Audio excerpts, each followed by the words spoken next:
The Earth intercepts a lot of solar power, 173,000 terawatts. That's 10,000 times more power than the planet's population uses. So is it possible that one day the world could be completely reliant on solar energy? To answer that question, we first need to examine how solar panels convert solar energy to electrical energy. Solar panels are made up of smaller units called solar cells.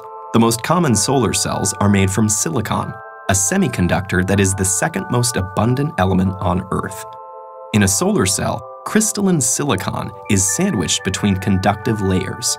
Each silicon atom is connected to its neighbors by 4 strong bonds, which keep the electrons in place so no current can flow.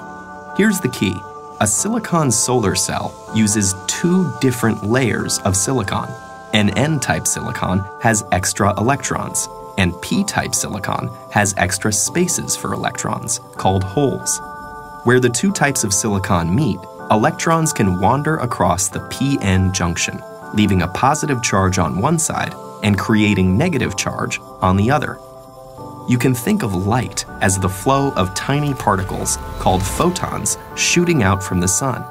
When one of these photons strikes the silicon cell with enough energy, it can knock an electron from its bond, leaving a hole. The negatively charged electron and location of the positively charged hole are now free to move around. But because of the electric field at the p-n junction, they'll only go one way. The electron is drawn to the N side, while the hole is drawn to the P side. The mobile electrons are collected by thin metal fingers at the top of the cell.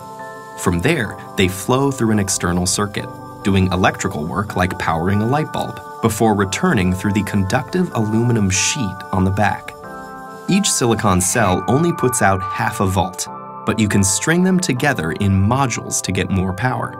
12 photovoltaic cells are enough to charge a cell phone, while it takes many modules to power an entire house.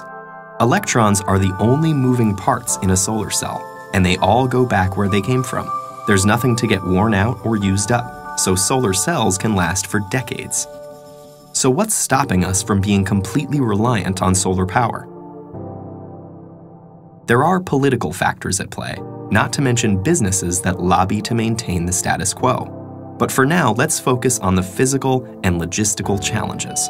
And the most obvious of those is that solar energy is unevenly distributed across the planet. Some areas are sunnier than others. It's also inconsistent. Less solar energy is available on cloudy days or at night. So a total reliance would require efficient ways to get electricity from sunny spots to cloudy ones, and effective storage of energy. The efficiency of the cell itself is a challenge too. If sunlight is reflected instead of absorbed, or if dislodged electrons fall back into a hole before going through the circuit, that photon's energy is lost. The most efficient solar cell yet still only converts 46% of the available sunlight to electricity, and most commercial systems are currently 15 to 20% efficient. In spite of these limitations, it actually would be possible to power the entire world with today's solar technology. We'd need the funding to build the infrastructure and a good deal of space. Estimates range from tens to hundreds of thousands of square miles. Which seems like a lot, but the Sahara Desert alone is over 3 million square miles in area. Meanwhile, solar cells are getting better, cheaper, and are competing with electricity from the grid. And innovations like floating solar farms may change the landscape entirely. Thought experiments aside, there's the fact that over 1 billion people don't have access to a reliable electric grid, especially in developing countries, many of which are sunny. So in places like that, solar energy is already much cheaper and safer than available alternatives like kerosene.